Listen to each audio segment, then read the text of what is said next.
Good morning. I'm Michael Leverton, and I've come on to this video because I want to tell you stories from the Bible. And the one I'm talking about today is from when the Israelites were exiled to Babylon and came under the governance of Nebuchadnezzar. One of those Israelites, called Daniel, became very powerful and influential in that empire and was an interpreter of Nebuchadnezzar's dreams, some of which were quite terrifying. And that's where the story starts. So this is all about Nebuchadnezzar. So I am me, Nebuchadnezzar. You can't imagine how powerful I was. I ruled over a mighty empire with a vast number of provinces, 127 of them. I restored Babylon to great majesty, wealth, and luxury. Yeah. Do you recall the Hanging Gardens of Babylon? One of the 7 ancient wonders of the world? That was me. In the second year of my reign, I had a dream. Only one person could tell me what that dream was about, and that was Daniel, one of the Israelite exiles I'd appointed to my administration.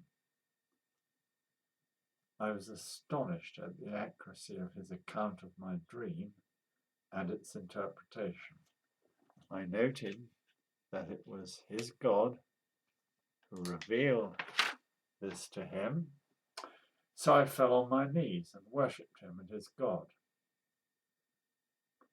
It didn't last. I was too busy to bow down to an Israelite God every day. I was having a magnificent statue built. Everyone had to bow down to it.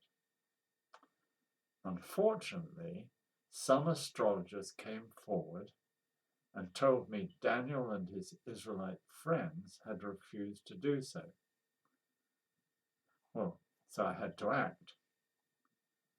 Into the fiery furnace they went and came out again, totally unsinged. Yet again, I gave glory to the God of the Israelites at this extraordinary outcome.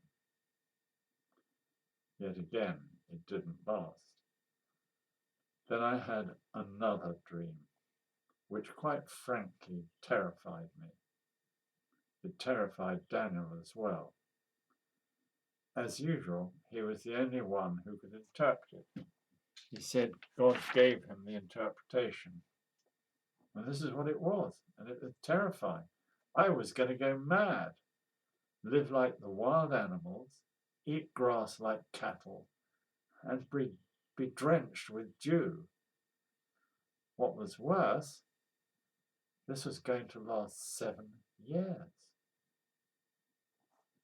Well, Daniel added some advice of his own, that if I acknowledged the God of heaven, renounced my sins by doing what was right, and was kind to the oppressed, then my prosperity might continue, and this awful fate might be avoided.